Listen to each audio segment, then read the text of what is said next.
விஜய் வந்து சவுத்துல வந்து உண்மையிலே பெரிய ஓட்டு வாங்கணும். ஏன்னா அது மற்ற நடிகர்களை விட, மற்ற ஓபிஎஸ் விட, இபிஎஸ் விட, ஸ்டாலின் அவர்களை விட அதுக்கான உரிமை அவருக்கு தார்மீகமா இருக்கு. ஏன் சொல்றேன்னா, களத்துல இருந்தேன், எனக்கு தெரியும்.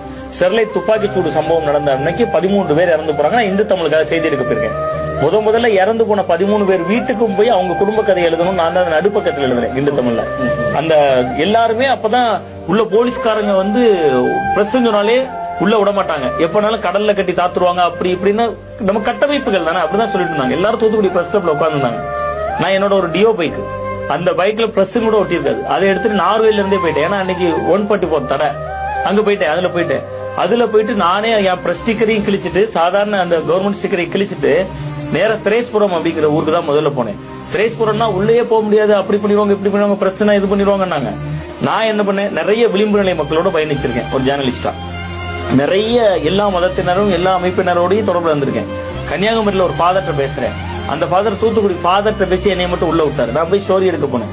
அவ ஒரு செய்தியாளன் உள்ள போறதே எவ்வளவு கஷ்டங்கிறத நான் பாத்திருக்கேன். ஏன்னா நான் சொல்றது சம்பவம் நடந்த மறுநாள் ஒரு வீட்ல எல்லாம் தனுஷ் ரசிகர் ஒரு பையன், அவன் வீட்டுக்கு போறேன். பட்டியல் சமூகத்தை சேர்ந்தவன். அவன் வீட்டுக்கு வெளியில ஒரு பிளெக்ஸ் வச்சிருக்கு. அந்த பிளெக்ஸ்ல தனுஷ் படம் போட்டுருந்துச்சு. வேற ஒண்ணுமே சொல்ல, பிரஸ் சொன்னா அடிப்பான். நேரம் அந்த வீட்டுக்குள்ள என்ன மக்கள் உணர்ச்சியா இருக்காங்க. பத்திரிகைகள் சரியா கையாண்டு இருந்தா ஸ்டெர்லைட் துப்பாக்கி சூடு சம்பவமே நடந்திருக்காதுன்னு அந்த நினைக்கிற